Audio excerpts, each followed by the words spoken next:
ओडिशा आसिबे प्रधानमंत्री चलित मास शेष में ओडिशा आसीपारती प्रधानमंत्री नरेंद्र मोदी। ओडिशा आसिबा पई प्रधानमंत्री को निमंत्रण दिया जायछि। प्रधानमंत्री को ओडिशा गस्त कार्यसूची किछि दिन मध्य स्पष्ट हो पारे।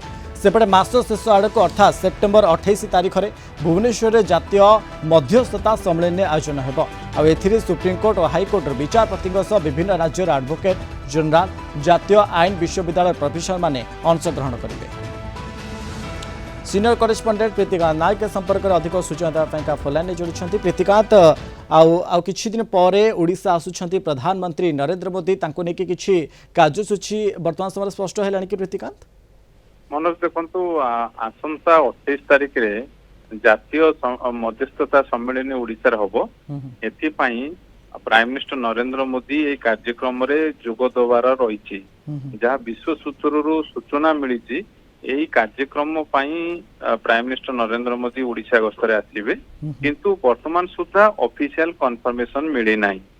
ये जो सेप्टेम्बर 28 तारिख रे जातीय मध्यस्थता सम्मेलन होउची एथिरे सुप्रीम कोर्ट रो अनेक विचारपति मध्य जोग देबे, विभिन्न हाई कोर्ट रो विचारपति माने जोग देबे, ता सहित विभिन्न राज्यर एडवोकेट जनरल मान मध्य जोग देबे आउ नेशनल लॉ यूनिवर्सिटी जो रही प्रोफेसर माने मध्य जोग देबे। एमिति ये जो जातीय जातीय मध्यस्थता सम्मेलन आयोजित होउची ओडिशा रे आउ सेप्टेम्बर 28 तारिख रे ए सम्मेलन आयोजित होबो। सेति पई प्राइम मिनिस्टर नरेंद्र मोदी ओडिशा गस्तरे आसीबार कार्यक्रम रही किंतु से संपर्क रे वर्तमान सुधा ऑफिशियली जो तांकर कार्यक्रम से बाबद रे जना पड़ी नाही किंतु जहाँ सूचना मिलुची प्राइम मिनिस्टर नरेंद्र मोदी यही कार्यक्रम रे जोग देवाक ओडिशा आसी पारती। आपण देखिछंती पूर्वरु अनेक बार प्राइम मिनिस्टर नरेंद्र मोदी ओडिशा गस्तरे आसीचंती। जेमिति गत जून 20 तारिख रे भुवनेश्वर आसीथिले भारतीय जनता पार्टी रो जो वर्ष पूर्ति सरकार भारतीय जनता पार्टी रो सरकार को वर्ष पूर्ति अवसर रे भुवनेश्वर आयोजित कार्यक्रम रे से शामिल हेइतिले।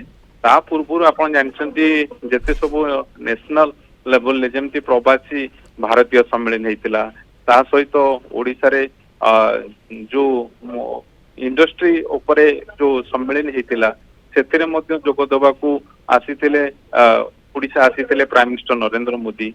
अनेक बार से बेले डीजीपी सम्मेलन जो होता सेतेबेले मध्य प्राइम मिनिस्टर नरेंद्र मोदी भुवनेश्वर गस्तरे आसीथिले।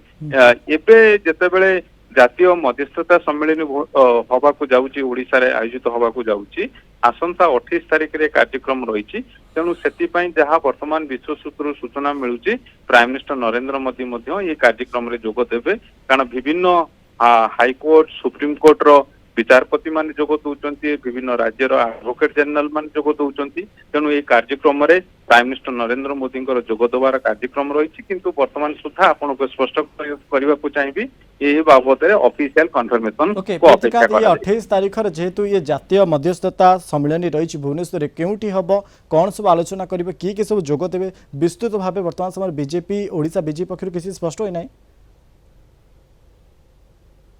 वर्तमान सुधा ए बाबद कौन स्पष्ट सूचना दिया जाए नहीं किंतु 28 तारिख रे ए जातीय मध्यस्थता सम्मेलन आयोजन करा जाउची। आयोजन होउची आपण जानिसंती सुप्रीम कोर्ट रो विचारपति आरंभ करके हाई कोर्ट रो विभिन्न राज्यर जो हाई कोर्ट गुडी रही हाई कोर्ट रो विचारपति जोग देबे ता सहित एडवोकेट विभिन्न राज्यर एडवोकेट जनरल माने जोग देबे।